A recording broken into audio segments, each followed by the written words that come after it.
I'm Scott Sampson. When I was about 9, 10 years old, my father and I would go fox hunting, and this was one of the places that we would fox hunt on the Bill's farm.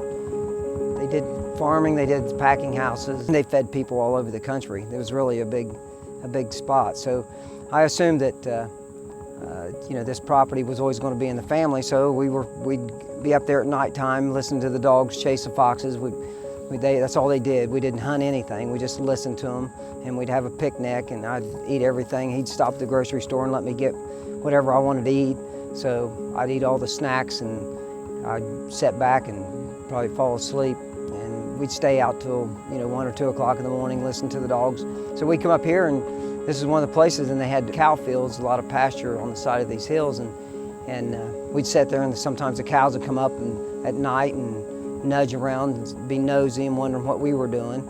And I always thought, well, if I could have this property, and I'm 9 years old, and we just had a little home that we lived in. But I always thought if my dad could get this property, if they would just be able. But I knew that it was in the family. It came over with the Bill's family.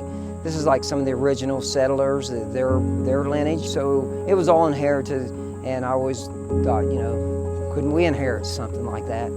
But it didn't. That wasn't how it was, and so I still thought about it when you're a kid and you kind of have those dreams.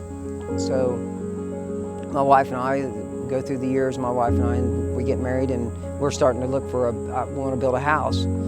And my sister-in-law called and said that Bill's farm was selling property. Immediately I called him. We came out and knew that this was what we wanted. So we bought the property. The more time we spent, we were like, we really didn't want to sell anything, even though it's 30 plus acres. We just, you're out here every day, and you kind of like that space.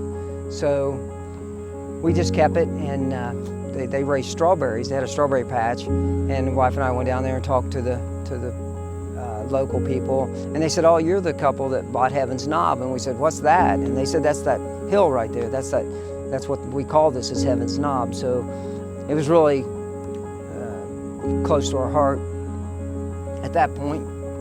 So Heaven's Knob became ours, and so we were just the caretaker. There's trees and animals, lots of deer, there's fox here, there's coon, there's just lots of animals that live on the property, and we just took care of it and let them be and do what they wanted to do. So now we're at the other end of the stick, and we're going to let the property go. Someone else can be the caretaker, and we're going to move on into our life of riding motorcycles into the sunset on a big Gold Wing Honda.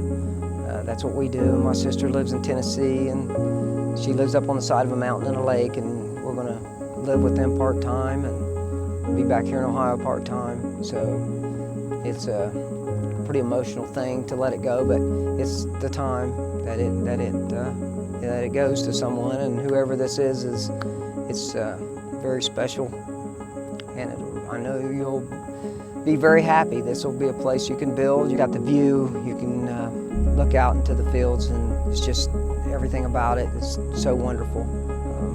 And that's been my life dream, and it's still going on. And whoever you are, thank you for being the one.